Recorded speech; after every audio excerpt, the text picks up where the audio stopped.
Welcome to the new session. In this video, we will start with the lesson 9 हमारा विद्यालय. Okay? So, let's start reading the lesson. मैं ये lesson read करूँगी और साथ साथ मैं आपको समझाऊँगी. ठीक है? लेसन का नाम है हमारा विद्यालय. ये देखिए, दीपू नाम का एक लड़का है. दीपू नाम का एक लड़का है जिसका नाम है दीपू. वह नटखट व बुद्धिमान है. नटखट मीन्स नॉटी और बुद्धिमान इंटेलिजेंट. वो नॉटी भी है और इंटेलिजेंट भी है. वह कक्षा 5 में पढ़ता है. कौन सी क्लास में पढ़ता है? 5 में. जैसे आप लोग 5th क्लास में पढ़ते हो ना, वो भी 5th क्लास में पढ़ता है. और आपकी तरह वह रोज़ विद्यालय जाता है. ठीक है, सारे विद्यालय जाते हैं ना, उसी तरह वो लड़का भी रोज़ विद्यालय जाता है. दीपू के विद्यालय का एक नियम है. उसके विद्यालय में बेटा, उसके स्कूल में एक रूल है. क्या है कि एक एक दिन हर कक्षा के बच्चे मिलकर कि हर मतलब एक दिन बच्चे की ड्यूटी आएगी. क्या करेंगे वो बच्चे मिलकर अध्यापिका की देखरेख में, मतलब अध्यापिका की देखरेख में, देखरेख मतलब अध्यापिका उनको देखेगी और उनकी देखरेख में मध्यावकाश मतलब इंटरवल. मध्यावकाश मीन्स इंटरवल के बाद 15 मिनट. इंटरवल मीन्स मध्यावकाश के बाद 15 मिनट विद्यालय की सफाई करते हैं. जैसे मैदान में जगह जगह पर बिस्कुट, टॉफ़ी, चिप्स आदि के गिरे हुए रैपर को उठाना. समझ गए? जैसे इंटरवल होती है तो हम लोग खाना खाते हैं बाहर, तो हम लोग कितने ही रैपर्स वगैरह जो हमें नहीं गिराने चाहिए, रैपर्स, टॉफ़ीज़ के मतलब खाने के टुकड़े, चीज़ें हम नीचे गिरा देते हैं. वो हमें नहीं गिराने चाहिए, हमें अपने टिफ़िन के अंदर ही रखनी चाहिए, पर गिरा देते हैं. तो उसके स्कूल में क्या एक नियम है कि सारे बच्चे मतलब बारी बारी से सबकी टर्न आती है, अपनी टीचर के साथ उनकी देखरेख में वो पूरे मैदान की सफाई करते हैं, जिसमें वो बिस्किट, टॉफ़ी, चिप्स आदि के गिरे हुए रैपर को उठाते हैं.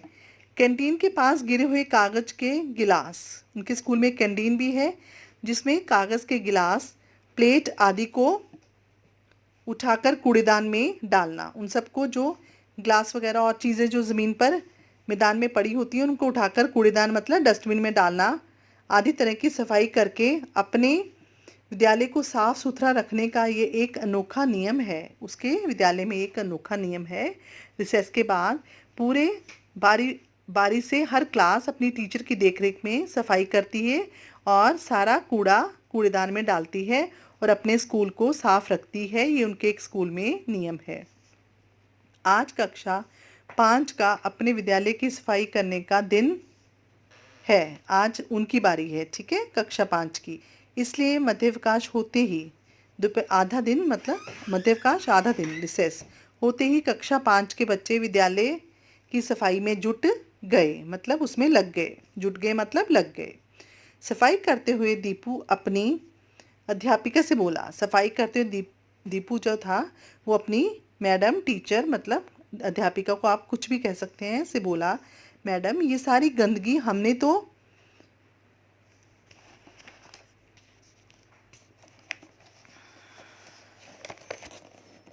नहीं की है, फिर ये सफाई हम क्यों कर रहे हैं? वो कहता है कि मैडम ये सफाई जो ये सारी गंदगी हमने तो डाली नहीं है, कि सारा हमने डाला है, फिर ये सफाई हम क्यों कर रहे हैं?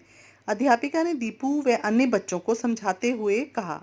तो अध्यापिका ने दीपू के इस प्रश्न में दीपू को और अन्य बच्चों को समझाते हुए कहा, बच्चों अगर हर बच्चा सफाई का खुद ध्यान रखेगा तो गंदगी अपने आप ही ख़त्म हो जाएगी. कहती है कि अगर हर बच्चा सफाई का खुद ध्यान, हम एक एक बच्चा अगर हम खुद अपनी गंदगी का ध्यान रखेंगे तो गंदगी जो ख़त्म हो जाएगी. जब गंदगी ही नहीं रहेगी तो किसी भी बच्चे को कोई सफाई ही नहीं करनी पड़ेगी. दीपू और उसके दोस्तों को अध्यापिका की बात समझ में आ गई. तो वो कहती है टीचर की हमें गंद नहीं डालना चाहिए, कि बच्चे को ये ड्यूटी होनी चाहिए कि गंद मत डालो. अगर कोई गंदगी नहीं होगी तो इस तरह से मिलकर मतलब सफाई नहीं करनी पड़ेगी. तो दीपू और उसके दोस्तों को अध्यापिका की ये बात अच्छे से समझ में आ गई. अब बच्चों ने एक सभा की, बच्चों ने एक मीटिंग की. सभा मीन्स मीटिंग. और उन्होंने ये तय किया कि अब वे खुद ही सफाई का ध्यान रखेंगे। तो उसमें उन्होंने एक मीटिंग की और सबने एक निर्णय लिया, तय किया कि अब वे अपनी खुद ही सफाई का ध्यान रखेंगे। किसी के कहने पर वो ये नहीं है कि गंद डाल दिया खूब सारा और बाद में सफाई करेंगे। बाद में भी अच्छी बात है करना, पर पहले गंद ही मत डालो। तो वो खुद ही सफाई का ध्यान रखेंगे।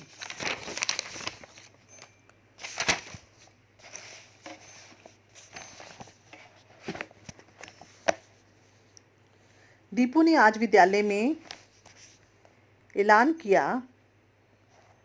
दीपू ने विद्यालय में क्या ऐलान किया? आज से सभी बच्चे सफाई का ध्यान रखेंगे, जैसे खाना खाकर एल्युमिनियम फॉयल जो हम लोग अपने रोटी वगैरह के ऊपर चढ़ाते हैं, कूड़ेदान में डालना, कैंटीन में कुछ भी खाने के बाद कागज़ के गिलास, प्लेट आदि को इधर उधर फेंककर कूड़ेदान में डालना।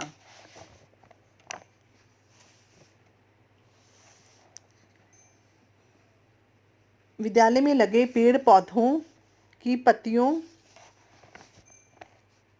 को ना तोड़ना। कक्षा में अपनी मेज कुर्सी पर पड़ी धूल को किसी कपड़े से साफ करके बैठना। कागज के टुकड़ों को इधर उधर ना फेंककर कूड़ेदान में डालना आदि। सफाई का ध्यान अगर हम खुद रखेंगे तो कक्षा के किसी भी बच्चे को कभी भी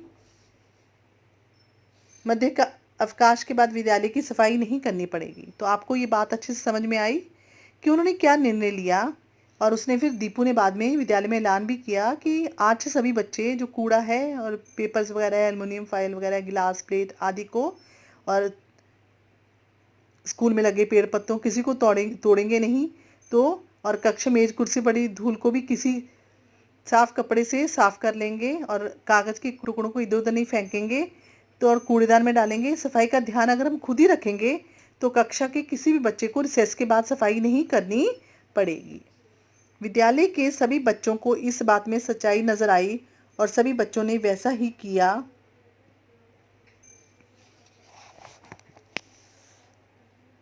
सभी सफाई का ध्यान रखा और नतीजा यह निकला कि विद्यालय में कहीं भी किसी प्रकार की गंदगी का नामो निशान नहीं था। उसके बाद सभी बच्चों ने इस चीज़ का ध्यान रखा और उसका क्या परिणाम निकला, रिजल्ट क्या निकला कि कहीं भी गंदगी अब नहीं थी। दीपू ने सभी बच्चों को सफाई से चमकते विद्यालय को दिखाते हुए कहा, हम सब ने सफाई का खुद ध्यान रखा, जिससे विद्यालय में सब जगह सफाई ही सफाई नज़र आ रही है और किसी बच्चे को सफाई भी नहीं करनी पड़ी। अब विद्यालय के सभी बच्चों ने तय किया कि वे कभी गंदगी नहीं करेंगे। अगले दिन नेक्स्ट डे क्या हुआ? बच्चों ने मिलकर स्वयं कूड़ेदान बनाकर विद्यालय में जगह जगह पर रख दिए। बच्चों ने क्या किया? स्वयं खुद उन्होंने मिलकर सबने खुद अपने हाथों से कूड़ेदान बनाए और जगह जगह विद्यालय में रख दिए और स्वच्छता अभियान मतलब सफाई का अभियान का बैनर बनाकर लगा दिया, एक बैनर बनाकर लगा दिया, जिससे अन्य लोग भी स्वच्छता के प्रति जागरूक हो सकें। उस बैनर को देखकर जो अन्य लोग हैं, जो और लोग हैं, वो भी सफाई के प्रति जागरूक हो सकें, उनको लगे कि हमें सफाई करनी चाहिए। जिस तरह स्वयं सफाई रखने से दीपू का विद्यालय चमक रहा था, उसी तरह अगर देश का हर एक आदमी सफाई का ध्यान रखे तो देश का कोना कोना भी स्वच्छता से जगमगा उठेगा। हर व्यक्ति के प्रयास से ही स्वच्छता अभियान कामयाब होगा। तो आपको इस पाठ से क्या बात समझ में आई? ये समझ में आई कि ये तो एक स्कूल है जिसमें बच्चों ने मिलकर अपने स्कूल में एक जागरूकता, एक नई चीज़ लागू की। उन्होंने खुद कूड़ेदान अपने हाथों से बनाए और उसके बाद सारा कूड़ा उसी में डालने लग पड़े, जिससे उनके पूरे स्कूल में, विद्यालय में सफाई हो गई।